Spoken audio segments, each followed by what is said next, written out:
Okay, it's time to get started with computer assignment number 2.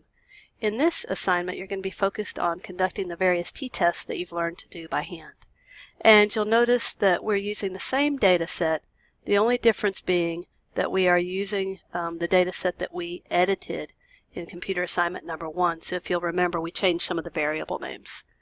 So when you're doing this assignment, please be sure that you write out proper conclusion statements that look just like the ones that we've practiced when we've been doing it by hand. And then anytime there's a significant finding, be sure to just explain what that finding shows. And then also, of course, remember that I'd like you to highlight the cells in the output so I know where you're looking to find your results. So if you open SPSS and get your data file open, you'll know that you have the edited version because, for instance, this variable Hispanic, that's a different name than it had in the original version. Sex, I think, is also different, so we changed some of those names. So the first question asks you, and in all of these I ask you to identify the test that you need to use and then to actually do the test. So the first question is asking if the data that we have is actually representative of the population. So when you take a sample like they did in this study, you're hoping, of course, that it represents the population you're interested in.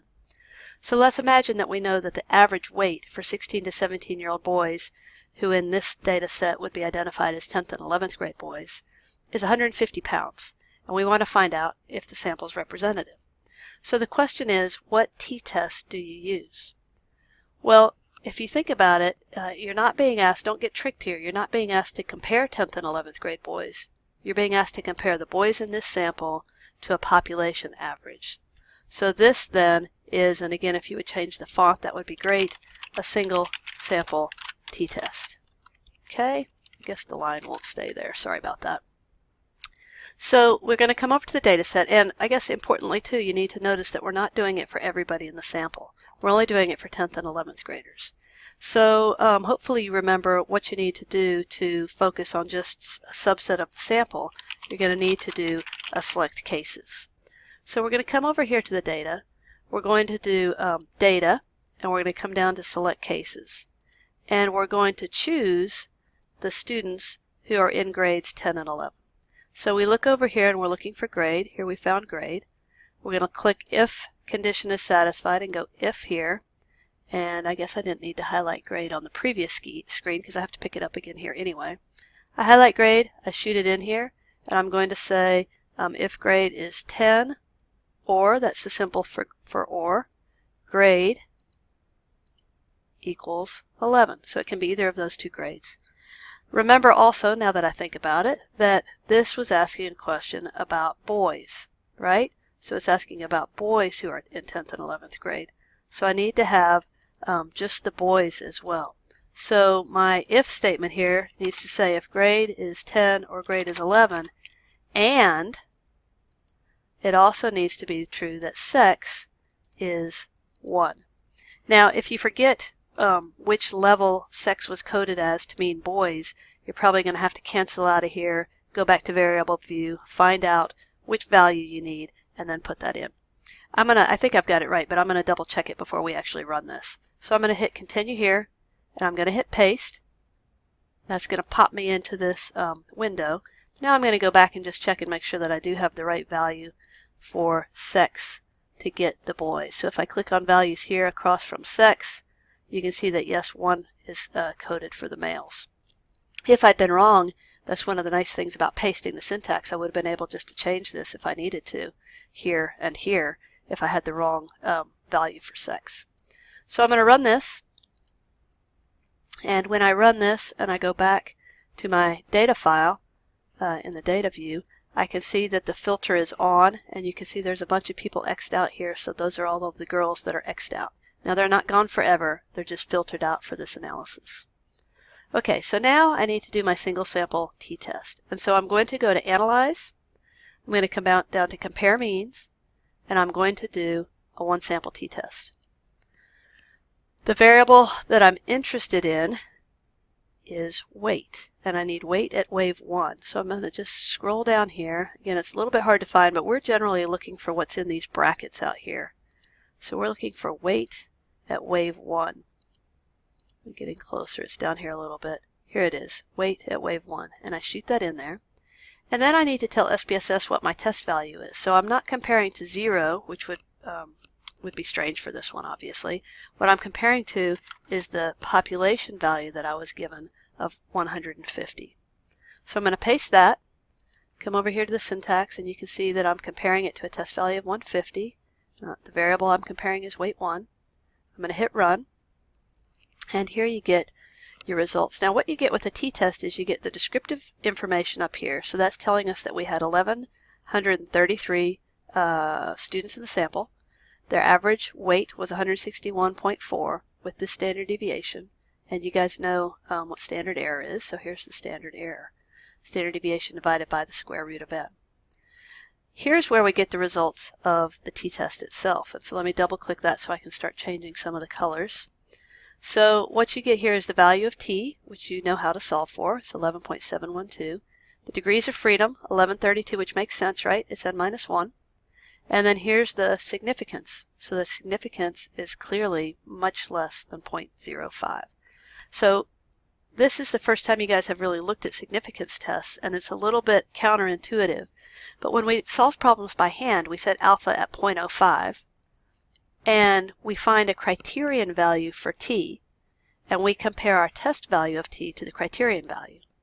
But when the computer does it for you, you can skip some of those steps because it can tell you what the probability of getting a t that's this big is precisely. So it's not, we're just doing it kind of roughly. We look up 0.05 and we make sure that our t value is bigger than our t crit.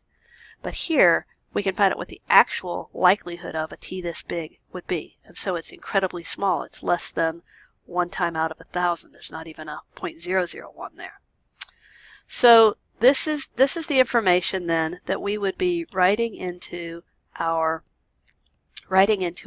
sentence. So let me go ahead and you can do it whatever color you want, just as long as I can see it through there.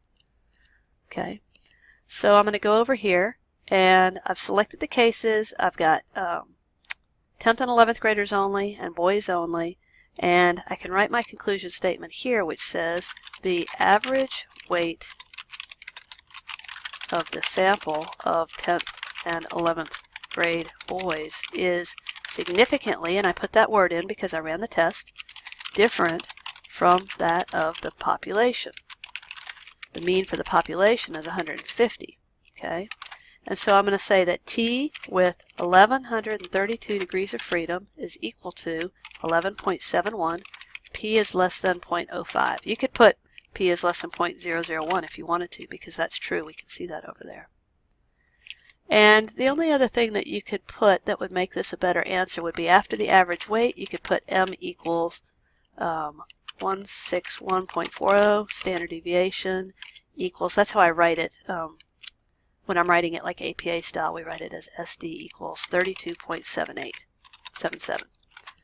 Okay, and so that would be the answer. Now, since it is a significant difference, I'd like you to interpret that. So what this means then is that the weight of our sample is not representative of the population because they're significantly different. Our sample weighs significantly more than the population. Okay, super. So that's the first one. Let's go on to the second one. What test would you use to determine if there is a difference in BMI at wave 1 between boys and girls? Okay, so now we want to compare average BMI at wave 1 between two groups. And these two groups are independent of one another because obviously boys and girls are not the same people, right? So we're going to do an independent samples t-test. So I need to, and this is important actually, and it helps us because we won't have to backtrack like we almost did on the other one. I need to identify the levels of the variable that I want to compare. So the levels of sex, I need to find out what those are. I guess you might remember. But if I look here, oh, and actually this is a good reminder because look what we'd done. We'd selected out just a certain group and we need everybody now. So this is important. We need to go back to data. We need to select cases. We need to click reset and paste that. And so you're going to see when I run that, we're going to go back to having everybody in our sample again. If you forget that, your results are obviously going to come out very different than if you go back to getting the whole sample. So now the little dashes are gone and we've got everybody again. The other thing I had intended to do when I came here was to go to variable view and to look for sex again to make sure I know what the levels are. I'm comparing males and females, so I'm comparing 1 to 2. Okay, so to run our independent samples t-test, all we need to do is come up here to Analyze. We're comparing means, that's what we're doing, and we're running an independent samples t-test. So I click on that. Our test variable that we're looking at is BMI at wave 1, and I know that's at the very bottom because it's a variable that I computed last time. Okay, so it's way down here at the bottom. It wasn't in the original data set. I'm going to shoot that in here. Then I got to go way back up here to find sex. Shoot that in here. Now this is why we had to look up which groups we were comparing. If you had more than 2 groups, then you would really have to know what levels you wanted to compare. So I need to tell the computer that I want to compare group 1, which is the boys, to group 2, which is the girls. I hit continue, I hit paste, I go to my syntax window, and I run this analysis. So now, when you look here, again, you get descriptive information up here. So we have almost equal numbers of boys and girls. They look pretty close on the mean, but let's look down here and see what we find out. Now, when you do an independent samples t-test, one of the assumptions that has to be met is that you have to have homogeneity of variance. We don't test for that when we're testing by hand, but when we're running it on the computer, it runs this test for us, so we need to get in the habit of looking for it. So this is going to, I know, be confusing to you. It's confusing to everybody who looks at this. But these first 2 columns, well, not the first 2 columns, these first 2 columns in white are showing us the test for equality of variance. And this is a test that we would like to fail to reject because we want the variance to be the same. We don't want the variance to be different. So when we look here, this is testing for equality of variance. It's testing the null hypothesis that the variance is equal. And because the significance is greater than 0.05, you can see it's 0.608, because it's greater than 0.05, that means that we can assume that we have equal variance. The variance is not significantly different because p is greater than 0.05. So we can use this top row where equal variances are assumed instead of coming down to this lower row where the equal variances are not assumed. So anytime this value is greater than 0.05, you stay on the top row. If it's less than 0.05, you have to come down to the next row. And what happens on this next row is that there's an adjustment made to the degrees of freedom, just a slight alteration that sometimes can affect the significance of the t-test. So the t-test you're interested in actually starts here. This is the t-test value for the independent samples t-test. Here's the degrees of freedom, and here's its significance. So these are the 3 columns you're interested in. So we have a t-test value of 3. Here's our degrees of freedom. Because those degrees of freedom are so big, the significance level is way less, again, than 0.05. It's 0.003. So let me change that so you can see that. Okay, so the green cells are the ones that you're going to report in your actual test result. So identify the levels we want to compare. That was 1 versus 2. You don't have to write this. I'm just sort of making a note of it. Conduct the appropriate statistical test, which we did. So our statement is going to be, there is a statistically significant, you don't have to watch me type this. Let me pause. Okay, so I've finished typing in this conclusion statement. Let me just read it to you. There is a statistically significant difference in BMI at wave 1 between boys, whose mean is 22.64. You can see that over here. Their standard deviation is 4.37. And girls, their mean is 22.31, which again is over here in the SPSS output. Their standard deviation is 4.44. And then you write the results of the test, which are shown in the green over here. T was 62.89 degrees of freedom equals 3.0. P is less than 0.01. One thing you might notice over here, because you guys are so good at doing things by hand, is that SPSS does tell you the mean difference and the standard error of the difference. And so you can see why the t value is exactly 3.0 because of this goes in the numerator and that goes in the denominator. All right, great work. Let's move on to the next one.